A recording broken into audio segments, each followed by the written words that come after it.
Hello दोस्तों, स्वागत है आप सभी का हमारे इस यूट्यूब चैनल में। दोस्तों, आज इंसान के जीवन के केंद्र में भय बैठा हुआ है। आज इंसान के जीवन का संचालन भय के द्वारा हो रहा है। तभी आज इंसान इस प्रकार दुखी, लाचार, पीड़ित दिखाई देता है। उसके पास जरूरत की हर चीज़ें मौजूद है, परंतु फिर भी एक भय छाया रहता है। वो कुछ भी खुलकर नहीं कर पाता है, न प्रेम का आनंद उठा पाता है, न अपने संपत्ति का आनंद उठा पाता है, न अपने शरीर का आनंद उठा पाता है, न ही जीवन का। आखिर ऐसा क्यों है? क्योंकि उसे किसी न किसी प्रकार की हमेशा भय बनी रहती है। ज़्यादा पैसा कमा लिया तो चोरी होने का भय बना रहता है।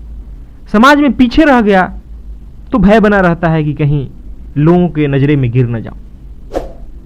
कुछ काम कर रहा है तो असफल होने का भय बना रहता है। किसी प्रेम संबंध में है तो संबंध खोने का भय बना रहता है। उसके जीवन में हर जगह कहीं ना कहीं भय है। और दोस्तों, वहां जीवन हो ही नहीं सकता है जहां भय हो, डर हो। मान लीजिए कि आपको शाम को फांसी होने वाली हो, शाम को आपकी मौत निश्चित हो, चाहे किसी कारण,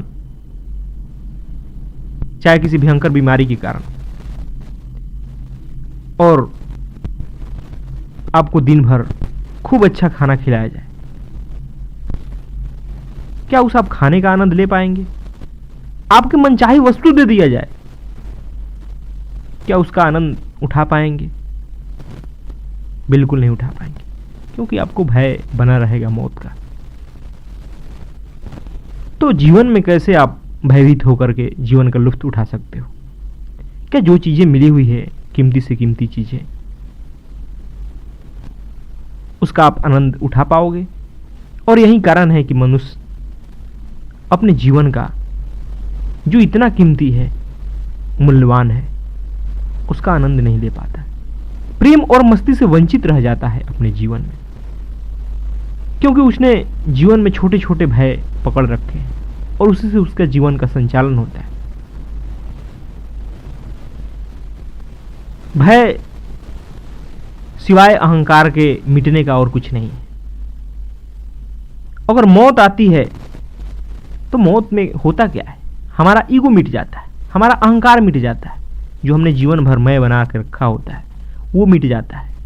और जब भी कहीं हम समाज में पीछे होते हैं, जहां भी हमारा डर है, वहां हमारा ईगो का ही मिटने का डर होता है। क्योंकि जहां भी ईगो पीछे रहा, वो कम हुआ, उसे डर सताने लगता है अपने मिटने का। इसलिए हम जीवन भर भागते रहते हैं ताकि समाज में हमेशा आगे रहें, ताकि पड़ोसी से आगे रहें, रिश्तेदारों में आगे रहें, ताकि कहीं मैं छोटा ना रह जाऊं।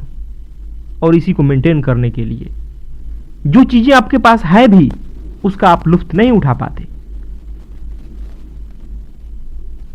आप हमेशा भविष्य में देखते रहते हो, आप तुलना में जीने लगते हो। यही भय करता है। दोस्तों, जहां निर्भयता है वहीं जीवन है, और निर्भयता आती है अध्यात्म से। क्योंकि अध्यात्म के द्वारा हम अहंकार को परत दर परत समझते हैं। इस मैं को परत दर परत समझते हैं, फिर देखते हैं कि यह जो मैं है, इसका कोई अपना अस्तित्व ही नहीं है। ये जो अहंकार है, जो हमने बना रखा है, ये झूठा है, ये दुनिया के द्वारा ही दिया हुआ है, ये हमारा नहीं है। और जैसे ही हमारे जीवन से अहंकार जाता है, ईगो जाता है, मैं जाता है, वैसे ही हम जीवन का खुल करके आनंद उठा पाते हैं।